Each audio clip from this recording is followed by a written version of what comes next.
Okay, just before we crack into today's video, let me explain how you can help us. More and more Kiwis are waking up to the fact that New Zealand is in big trouble right now. So how can we turn this country around? The answer is through education. What does that mean? Well, it means exposing more and more people to our videos. It's as simple as that. Just click on the subscribe button on the bottom right-hand corner of your screen, and you'll be subscribed. What happens then? Well, when you subscribe, YouTube sends our videos out to more Kiwis. That's how it works. Subscribing is free. You'll never be charged anything. It's just that simple. So please do it and then enjoy the rest of the video. Thank you very much for watching. Just by subscribing, you can play a big part in the solution to fixing New Zealand. Well done, you. Well, hi, you beautiful New Zealanders. In today's video, I'm going to talk about a coup. Is this really possible in a modern democracy like New Zealand? I was talking to some people this week and they said, you know what? I don't think it's possible. I think it's just scaremongering. I think it's not possible in a modern democracy. So in this video, we're going to actually look at this and examine the facts. So here we go. So what's in the box today? In this video, I discuss the concept of a coup and the various types of coups. I share part of an email sent to me from a subscriber. She explains how she thought it was impossible for a coup to occur in a modern democracy like New Zealand. Until that is, she started watching our videos. And number 3, I detail a few of the coups that have been occurring around the world in 2025 that we don't even know about, when there's one happening right under our noses. And number 4, I give irrefutable proof that a coup is underway in New Zealand. So watch. So here are some types of coups. A coup d'etat, often abbreviated to coup, is the overthrow of a lawful government through illegal means. Now, if force or violence are not involved, such an event is sometimes called a soft or bloodless coup. In another variation, a ruler who came to power through legal means may try to stay in power through illegal means, thus preventing the next legal ruler from taking power. We've heard about that. That happens all around the world. Mugabe was like that, and you know, they rigged the elections so nobody else could become the president and so on. So these events are called self-coups when you get one like that. Okay, all right. So here's some examples of coups that have happened in 2025. An armed commando unit attacked the presidential palace in the capital of Chad, killing at least 18 of its 24 members on January the 9th, 2025. We didn't even hear about that, did we? Other coups or attempted coups in 2025 include Georgia, Slovakia, Romania, Syria, Burkina Faso. So what about New Zealand? Could we be on that list?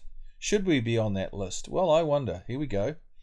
So here's an email from the supporter that I talked about. She says, I really appreciate all that you are doing to bring all this to New Zealand's attention. That's the content of our videos.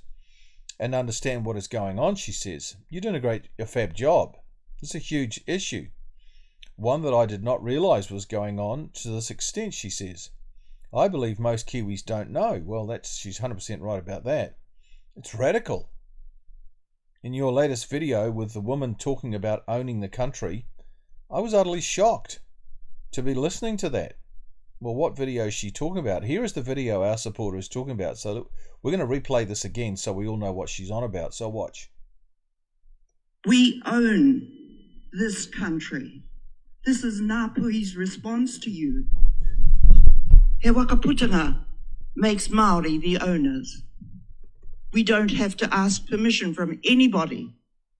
Who holds the power? We already have it.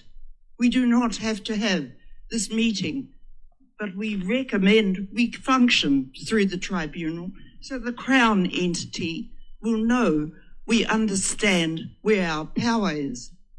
It's amazing. We suddenly have a huge audience because this is a constitutional hearing. And we have your presence because you're fearful of us. We own this country. We know it. And it's our turn to tell you what you may have. We're not asking for anybody for anything. We're telling you as owners, straighten up your house.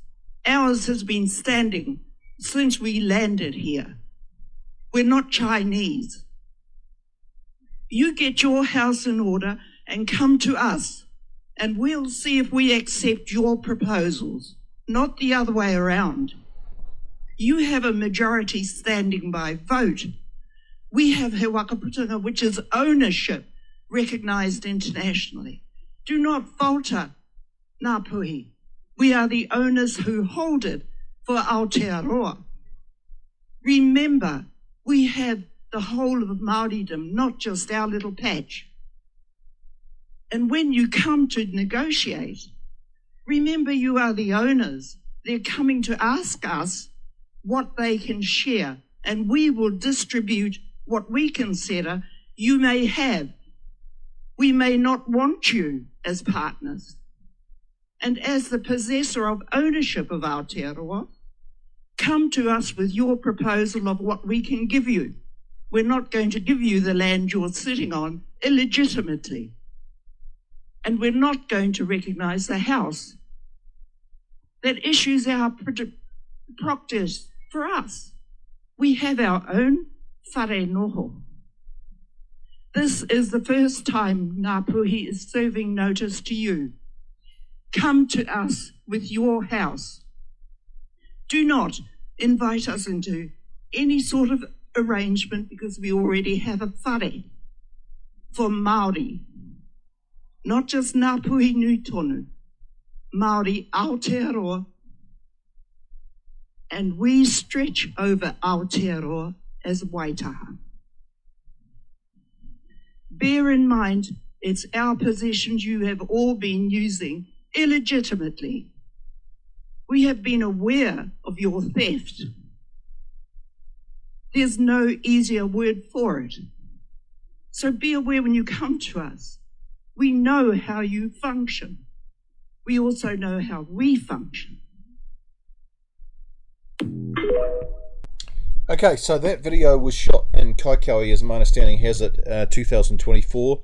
It was the Waitangi Tribunal who came to Kaikoui, and that room is filled with Ngāpuhi Māori, and it's also has MPs were present at that meeting. So there you go.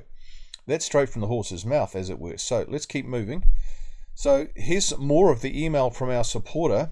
Then our supporter gave us a telling off about some of the headings we use for our videos. She says this: "It is a fine line between getting our attention and seeming like sensationalism, as that is a turn-off for educated people, as you know," she says. "I noted sometimes your video titles seemed that way." She says that we're a bit sensational. "Remember, if we don't know about Hei Puapua, that it was hidden away from us by Ardern, and we don't know about UNDRIP, and we don't know about Richard Preble's findings at the tribunal, then of course we think nobody's going to overthrow New Zealand government in this day and age. Surely. It's over-exaggerating. It then makes you sound like a radical." Well, this is what she said in her email. So what are we going to make of this? Well, I thought about that. It's a good comment, and we're always open to criticism and people coming in at us like that. So this is what we came back with: truth teller or radical. So what's the difference between a radical and someone who tells the truth? A radical is someone who paints a picture of some scenario without backing it up with their arguments with facts. In other words, they're a conspiracy theorist. But a truth teller paints a picture of some scenario and backs their arguments with facts and proofs. See the difference? At Stop Co-Governance, we always back our arguments with proofs, references and facts. We wouldn't dare present stuff in videos which is not backed with references and proofs and facts. Can't do that. Why? Because we don't want to be conspiracy theorists, and we're not conspiracy theorists. So what proof is there that there is a coup in progress in New Zealand, a modern democracy? So let's start working through this. The first proofs is those in writing. What do I mean? Well, first, Maori have openly said in writing that they want to be in control of New Zealand by 2040. Well, where do they say this? Now, on the right, you can see a book that's called Hei Puapua, Blueprint for Breaking Up New Zealand. That's written by Dr. John Robinson. And he analyzes these documents produced by Maori where they say they want to be in control of New Zealand by 2040. The first one is Hei Puapua. And this is John Robinson speaking. "Many of the activists and iwi leaders intend a totally dual government system with separate Maori and non-Maori houses of parliament and a Maori veto on all legislation. A Maori veto on all legislation means private tribal companies have the final say on everything that goes on in New Zealand, on what laws and legislation are passed and accepted in both houses of parliament." Dr. Robinson goes on to say the words in the Hei Puapua report insist that power, full authority, must go to Maori, and there's the reference. So Hapuapa is very clear. Full authority in New Zealand must go to Maori eventually, and the date is 2040. Okay, so let's keep moving. The next document is Mai Tiki Mai. In his book on Hapuapa, John also analyses another document coming from Maori called Mai Tiki Mai. Quote, the proposal of Mai Tiki Mai Aotearoa gives iwi leadership around 3/4 of the power to rule the entire country, together with a veto on the joint sphere, that's the other quarter. Everyone else will be disenfranchised. In other words, you lose all your rights. This is a blueprint, says John, for the complete rule of New Zealand by a determined minority, and there's the reference. So take these two documents together, it's very clear Maori want total and complete control of New Zealand. And like I say, the date that's been set down for this, for their goal to be achieved, is 2040. Alright, so what are the second proofs that a coup is in progress in New Zealand? Well, let's look at what Maori leaders have to say on video, and these are good. Video is good because it's actually, it's what they actually said. So we have two radical documents where Maori make it clear that their goal is to control New Zealand by 2040. Second, there are many videos available where Maori leaders say they want to be in control of New Zealand by 2040. Sometimes, to be fair, their meaning is veiled, but often it's not. Whether veiled or not, the message is clear. This country is ours, they say. We did not cede sovereignty. The current government is illegal. We're going to get control of this country back. So watch, here we go. We're going to go through some videos to show you what they're saying. First one is Honi Harawira. In this clip, Maori leader Honi Harawira says that Maori will not stop marching until they get their sovereignty back. By definition, sovereignty means complete power and control. So they want to get complete power and control of the country. They believe they had this prior to 1840. You know what? And they're right about that. Before 1840, Maori were pretty much the only people here, before 1800, let's say. And, this country was theirs, and they were running around doing whatever they wanted to do on this country. And it was recognised actually by the British government as a sovereign Maori nation in 1840. If you read Lord Normanby's instructions to Hobson, he makes it clear in that document. So now they want to return to the pre-1840 state where they once had, again, full control of New Zealand. They want to go back to that. So watch this video. United in their cause, flags flying high with a long journey ahead. Daylight struggling to cut through, but those gathered here hope their future will be much clearer. This eco is just a platform for more, for better, for a journey well beyond Parliament. To send a signal to the whole world that we will keep marching until we get our sovereignty. So that's pretty clear. He says, Honi Harawira says, we're going to keep marching until we get our sovereignty, until we get complete power back, complete power and control of the country. Very clear, unequivocal. All right, what's the next one? Well, this is Rawiri Waititi, the Maori Party co-leader. So what does he have to say? Well, in this clip, Maori Party co-leader Rawiri Waititi declares that Maori did not cede sovereignty. If this is so, then Maori are the rightful rulers of New Zealand and the current government is illegitimate. That's just the logical conclusion. If Maori did not cede sovereignty and the British were here illegally. If we signed the Tiriti o Waitangi, but we continuously allow this House to assume that it has sovereignty and absolute superiority over Maori. Okay, so he's saying that this House, that's the government of New Zealand, just assumes that they have sovereignty over Maori, and the implication is that they did not cede sovereignty, and that's Kawanatanga, remember? So there you go. So Rawiri Waititi is joining in, saying Maori did not cede sovereignty. And of course, that's what his party believes. So who's next? Let's have a look at the next one. The next one is Kapa KINGI. He was the Hekoi organiser. Remember the 40,000 that got to Parliament? He was the guy that led that. So let's see what he has to say in this clip. Kapa KINGI, the up-and-coming leader in Maori activism, speaks about a prophecy spoken by a renowned Ngāpuhi tohunga, or witch doctor, in the 1800s. Now this is pretty alarming what he actually has to say here, because they're all being driven along by a prophecy of a witch doctor in the 1800s. That witch doctor's name was Papahuria here, also known as Te Atu Wera. And so the churches in New Zealand should be onto this. And, you know, many churches have got songs going in Maori and opening in Maori and closing in Maori, and they're sort of Maorifying many churches. And they don't realize what is behind this, this whole movement, that it's dark, that it's witchcraft. And the churches are rolling along with it blindly, not knowing what the hell they're doing.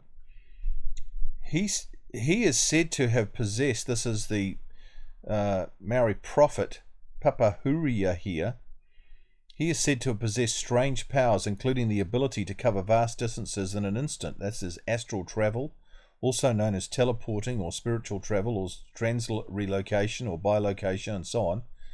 So watch what he has to say. This is Kapa KINGI.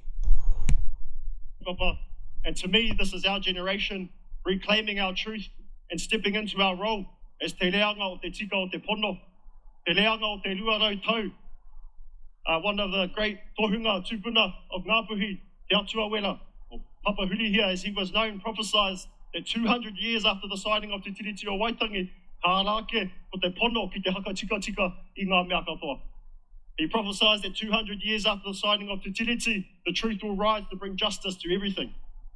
My generation, we are smack in that spot of 200 years after the signing of Te Tiriti. But the thing about a prophecy, it survives on belief. And if we don't believe that, and we don't believe our role as prophet, every single one of us in this kaupapa and in this prophecy, ka he momo taima tēnā.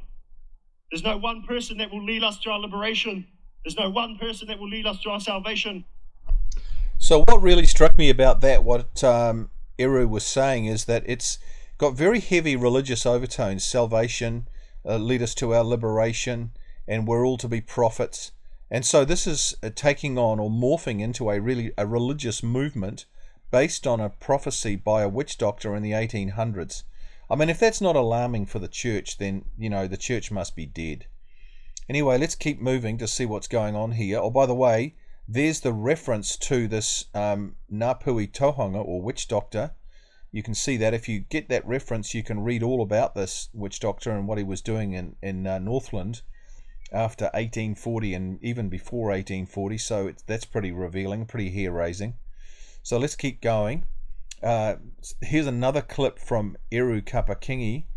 In this clip, Kapa KINGI says Maori did not cede sovereignty, which is a common theme running all through Maori activism, which means that the government we have now is illegitimate. That is to say, this country belongs to Maori and they're gunning to get it back, all of it.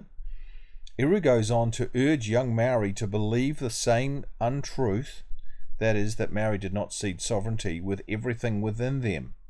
So he's calling Maori to believe an untruth, because Maori definitely did cede sovereignty, and the British documents make that absolutely clear.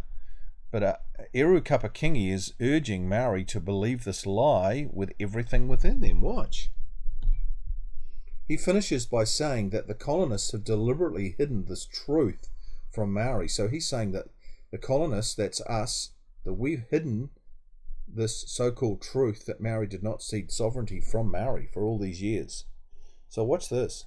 So in talking about truth, our truth is that we never ceded sovereignty. This was a truth held in the hearts and minds of our tupuna, a truth that our tupuna died for across the land wars beginning at Te Taitokero, at Uapeka, and following 3 decades after that. It's also a truth that was helpfully confirmed in the Waitangi Tribunal about 10 years ago. Re hoama, this truth will mean nothing if we don't believe it. Within ourselves, first and foremost, with everything that we have. But a lot of our generation are bringing, well, recent generations are bringing this truth into the world of light. Because it's long been hidden away from us, and that's been deliberate.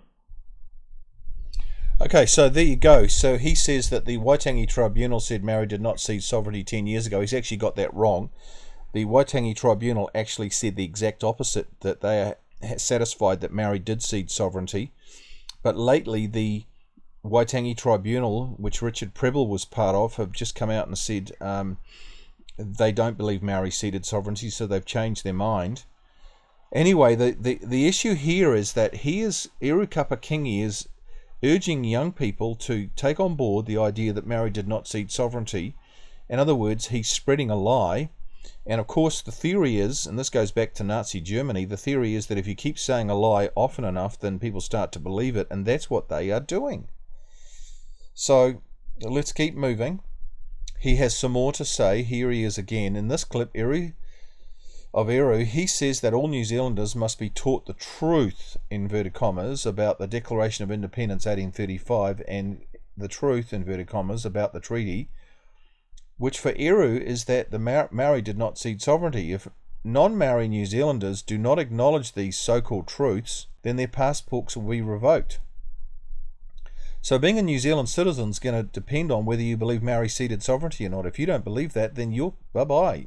Your passport's going to be revoked. Watch. Hard to believe, but this is what he said. This comes back to re-education of ourselves first and foremost.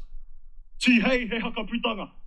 Reviving he hakaputanga, our Declaration of Sovereignty. Entrenching te tiriti, its words, its text, not only in law, but in our minds. And at that point, when we ask ourselves, ko wai te rangatira, we will reply without haste, ko hau te rangatira. And from there, we can look at how to re-educate everyone who lives in Aotearoa as a condition for their citizenship and living in Aotearoa. See that? There's the condition for living in Aotearoa, or New Zealand.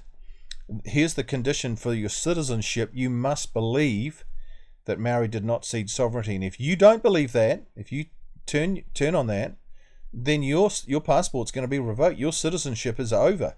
You're going to have to leave. This is radical. Well, who's the next person we want to have a look at? Moana Jackson. He's the father of Maori activism. Well, in this clip, Moana Jackson, the father of activism, speaks about Maori being restored to government. By this he means Maori governing all New Zealanders, not just Maori. He calls it government for Maori, of Maori, by Maori. When this happens, he says, New Zealand will have been decolonised. So the big goal of Maori activism is to decolonise New Zealand. And so the goal of decolonisation, which in turn means Maori government. So watch. And it seems to me that prior to 1840, iwi and hapu had our own systems of government of the people, by the people, and for the people. It was a mokopuna-centric constitutional system. Nowadays, in one of the constant redefinitions of the treaty relationship, the Crown talks about developing programs by Māori and for Māori. And there's a certain positive advance in that, I think. But what is missing from the for and by is the policies of Māori, by Māori, for Māori. Because if you recognise policies of Māori, then you recognise what the treaty relationship is all about. The right of Māori to continue to self-determine their own future. And in my contribution to the book, Imagining Decolonisation, I talked about restoration, restoring certain things, certain values that I think come from the ineffable beauty and hopes in this land, restoring the sense of justice and harmony that the treaty envisaged, and restoring for Māori that sense of government, that sense of self-determination that is of the people, not just by Māori, for Māori. And when we get to that last point, then we have decolonised this country. So there you go. When we have a Maori government, that'll be the sign that we're decolonised. There you go. How frightening is that? So it's very clear. And this is from Moana Jackson. It's incredibly clear. This is what they want. Who's the next person? Margaret MUTU, the Professor of Maori Studies at Auckland University. Now, she's talking about constitutional change. In this clip, Margaret MUTU talks about how Maori want constitutional change, which means what? Well, Maori want their interpretation of the treaty embedded in a new constitution. As such, Maori will determine what laws are made and by whom. For example, Waititi has just been floating the idea of the Waitangi Tribunal being sort of like a gatekeeper, that every law that's passed in New Zealand, every law that's debated in the debating chamber must go through the Waitangi Tribunal for approval, which puts the Waitangi Tribunal above the government, becomes the government. Well, these are the sorts of things that she's talking about. She explains that a Maori constitution is about mana, and mana comes from the gods. So she's going to take us and New Zealand right into polytheism, witch doctory, and screwing the scrum with our constitution so that basically Maori dominate and govern the country. Listen to this. You know, it's really important that we know what a constitution is, and it is simply a set of rules that you all agree to abide by. A country will have a constitution so that there is an agreed set of rules about how government is to function, about who will make the rules, about how you will abide by them, and who will make sure that we do abide with them. But really, it's just so that we can live together amicably and, you know, get on with each other. You know what's interesting about that comment is that the whole country is getting on well except Maori. We have 160 cultures in this country. We're all getting on famously well. The only people causing disharmony are Maori. She doesn't get that. Each other. We do talk about the different types of constitutions that exist in Western European worlds and in the Maori world, and the fact that they are quite different. So the Western concept and site of power is a hierarchical one, where sovereignty is the most high and perpetual power over the citizens, and the site of power is the monarch in Parliament that has absolute authority and dominion over the land and over people. Constitutions are cultural constructs, and so it depends on your culture as to what your constitutional construct will be, and therefore it should be unsurprising that a Maori constitutional arrangement is very, very different from a Western European one. And our constitutional arrangement for Maori is that our power, our site of power and authority is mana. Mana is absolute and paramount power and authority derived originally from the gods. So that's pretty clear, isn't it?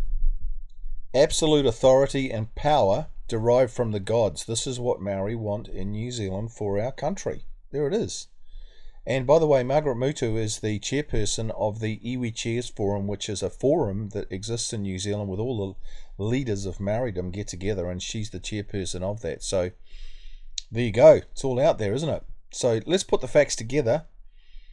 To make sense of this and to see how there is a coup in progress, we need to focus on these facts. Rawiri Waititi, he says Maori did not cede sovereignty, so Maori are the legitimate sovereigns of New Zealand. That's logical. Kapa KINGI, Maori did not cede sovereignty. That's what he's saying.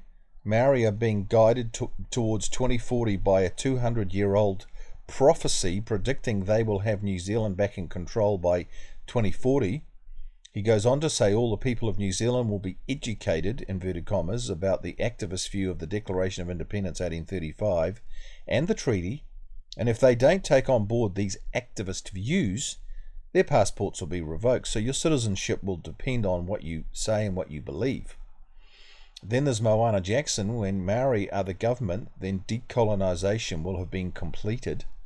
So that's obviously, they want to decolonise, and that's going to be the goal of decolonisation, to be the government. Margaret MUTU says Maori want a new constitution where their activist understanding of the Declaration of the Independence 1835 and the treaty are embedded in law, and Maori have the final say on everything. You see the way that relates back to Hei Puapua and Mai Tiki Mai? So we're not just done yet. There are more facts and evidence all around us, so watch this. Here are irrefutable proofs that we see all around us. Now you can see all these yourself. The hijack of the education system, grooming our children from kindy to the end of university with all things Maori. Compulsory Maori studies for uni students. Compulsory Maori studies for law students and medical centres. Compulsory Maori studies for pharmacists. Local councils being hijacked, that's pushing in with Maori wards. The corruption of our courts. The introduction of tikanga into our courts. A two-tier policing that's emerging. Maori claiming all the beaches are theirs. That's the seabed and foreshore. Maori claims for the control of all the fresh water in the South Island. That's a new one.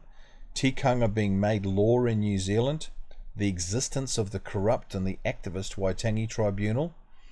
Strategic assets being given away to Maori via the back door through settlements. A lot of those assets like Wanganui Airport and Kaitaia Airport, we don't even know about. They're sort of in the fine print of settlement arrangements and we don't know half of it. Activist MPs like LUXON, POTAKA and Goldsmith fueling Maorification. We see that all the time. Land grabbing by Maori through things like wahi tapu and land significant to Maori. This is nuts. And this is how they're getting on their hands on privately owned land.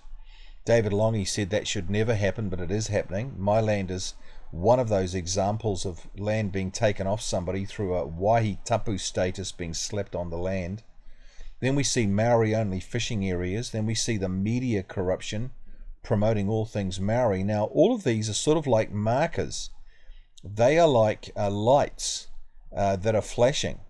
And if you join all these markers, or call it joining the dots if you like, then we see a bloodless coup in progress. But that's not all, because there's more. So here are some more irrefutable proofs. We're having to consult Maori in the RMA and the fast track legislation. That's another layer of bureaucracy where Maori have to be consulted. Then there's changing the name of our country from New Zealand to Aotearoa. And also, you know what, if you're observant, you'll notice that New Zealand is being used less and less, and just Aotearoa on its own more and more, forcing Maori language upon the rest of the population, the 82% or 84% of the population. Government departments, names in Maori, they haven't changed. Maori road signs. Maori's dominating adverts. Have you noticed that? In print and on TV and on the radio, there's Maori doing are all the stars in the adverts. Special funding for Maori dance festivals. The Matatini got $49 million. No other culture, we have 160 cultures in New Zealand, no other culture got funding for a dance festival. Maori did. Special entry into med school for Maori and Pacific Island students. Maori only areas in the universities. Maori co-governing DOC now, that's the latest thing. Introducing tikanga into Parliament and embedding it into law. Special Maori tax rates. Do you know that if you're a Maori business, you only pay 17% tax? Everybody else pays 30-something. Rates exemptions. If you've got certain class of Maori land, you don't have to pay rates. Everybody else will pay rates. So we're carrying Maori. Creating an activist-centered constitution. That's what Margaret MUTU is on about. That's what they want to do. Maori prioritized on medical lists. That's still going on. Renaming towns and landmarks and streets with Maori names. Iwi getting control of national assets like Mount Taranaki. Well, you know what? If you join all the dots again, or you put these as markers and with all the other ones, and then you join them all up and you hold them all in your head all at once, then you got to say, this is a bloodless coup going on here.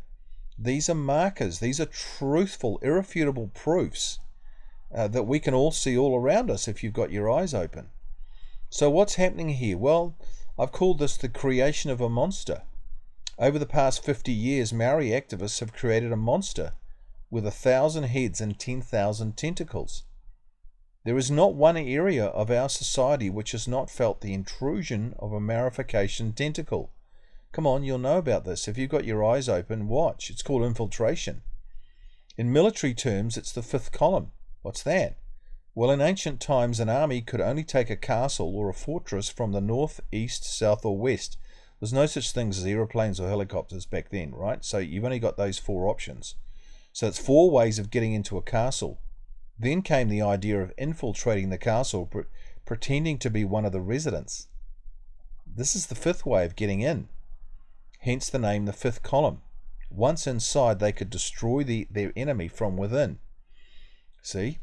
So, Maori activists have employed this fifth column strategy to infiltrate every area of our society from within. You must be familiar with this. You can see this. Government departments, councils, schools and universities, the medical council, the legal council, the real estate authority, the pharmaceutical authority, DOC, the judicial system. The list is, honestly, it's endless now. And I call this penetration aggression. Once inside a council or a department or a school or a university or whatever, the monster is aggressive. If one opposes the takeover, one's job is threatened. Paul Moon is one of these people. Cancellation is widespread. One of the most vicious tentacles of the monster is the media. You know what? If one opposes or somebody opposes the approved narrative, the media piles in on them or on you, shaming you, shutting you down. This is what happened in the 1920s and 30s Germany, see? Almost daily we learn of a new area where a tentacle has penetrated. Every day there's new stories in the media about Maori advancing with a tentacle into something else. The monster is relentless. So I have written a booklet on all the strategies Maori activists are using to shut down opposition to their takeover. You can get this booklet by emailing cards@stopgogovernance.kiwi. Okay, so let's just bring this to a close. What's the only logical conclusion from these facts? When you just sit back, look at all the facts, look at all the speeches from the Maori leaders, look at the two documents, Mai Tiki Mai, Hei Puapua, observe with your own eyes what's happening all around you in the newspapers and on the television and everywhere else. What's the only conclusion you can come to? Anarchist Maori are gradually taking over the country. They planned it, they're doing it, and our MPs are enabling it, even fueling it. You see, when one considers all these facts as a whole, and that's what they are, they're just facts because they're all provable and we've just shown them. Mai Tiki Mai, Hei Puapua, the speeches of the leaders, then all the examples, the irrefutable evidence, because that's what it is, holding them all together as one like a pieces of a jigsaw.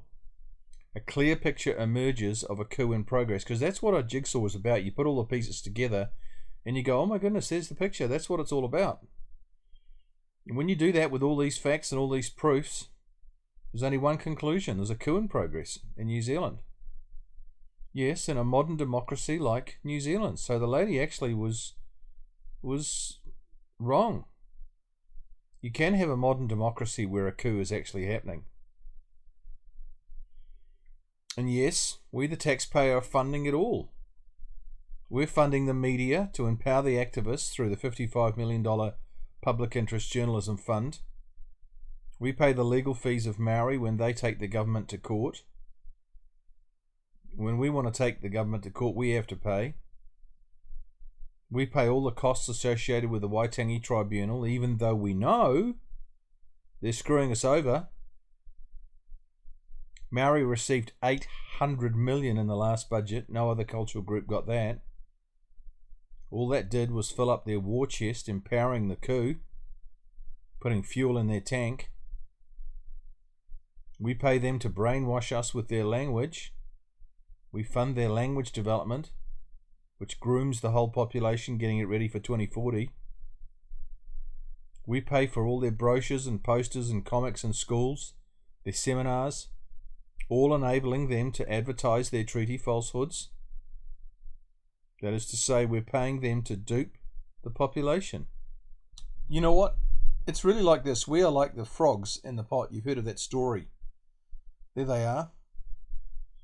We're like the frogs in the pot, slowly being cooked, not realizing that the temperature of the water we're sitting in is rising. This is an apartheid country we're in. This is a racist country. This is up there with South Africa now, but we don't realize it. Most people are getting used to it. It's tragic.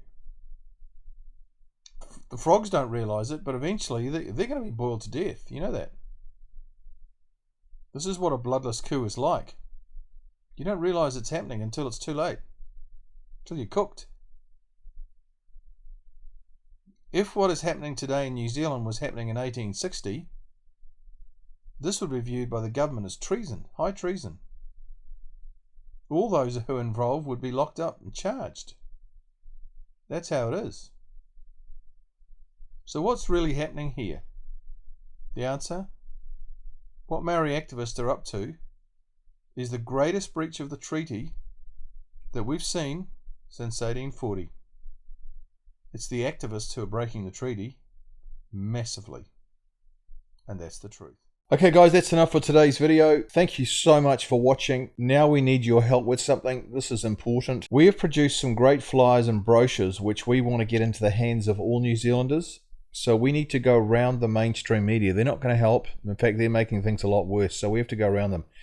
And we need your help to make this happen. We can't do this without you. So what are we talking about? First, there is our business cards. They're only 3 cents each plus courier to get them to you. Then there is our latest booklet called The Psychology of Takeover, 19 strategies Maori activists are using to take over the country. It's 80 pages and packs a huge punch. So they're cheap, they're $3, and they're absolutely fantastic if you want to get a handle on what's actually happening in New Zealand. Then we have a few thousand of our original Stop Co-Governance booklets left over from my tour in 2023. Remember these? You'll remember we printed 550,000 of these. Well, these are now free because we realized that only about 1/3 of New Zealand houses got this booklet last when I did my tour, and so we want to get to the other 2/3. So if you do a few streets around where you live, that would be absolutely phenomenal, and they are free now. Then we have our MACA, that's Marine and Coastal Act brochure 2, which alert people to the loss of our beaches. You know, we're in danger of losing all the beaches around New Zealand. The text is written by Graham Adams, who's a great author. These are now free. And then we have our beautiful bumper sticker, which we've just made. And why are we doing this? Well, New Zealand's identity is under threat. We know that. First activists have and are still trying to change the name of New Zealand to Aotearoa. We don't want that. We must oppose this. This is rubbish. Where's the referendum saying that we want to change the name of the country? There was none. It was just forced on us. Second, Maori sovereignty flags are appearing more and more all over the place, and they're just treason. So we've got to get these bumper stickers out. So we've printed some awesome bumper stickers. They're $3 each, and they measure 21.5 by 6.5, so you can see how big that would be on your car. To get any of these free products, all you need to do is pay for the courier to get them to you. For the products that cost something, like the bumper stickers or the little psychology booklet, it's the cost plus the courier to get them to you. So to order any of these products, just use this email address, cards@stopcogovernance.kiwi, and we'd love to hear from you. Finally, if you want to access all the videos we've ever made, including all our most viewed and most popular videos, and have them all in one place, which is what people are asking for, then just type in this address into your browser. There it is there, https www.youtube.com/@stopcogovernance, and you'll find it goes straight to our channel. Then what you do is save this address to your computer as a favorite. Job done. Well done. Then you've got them all in one place forever. And all the new ones that are coming in get placed into that address, so you won't miss anything.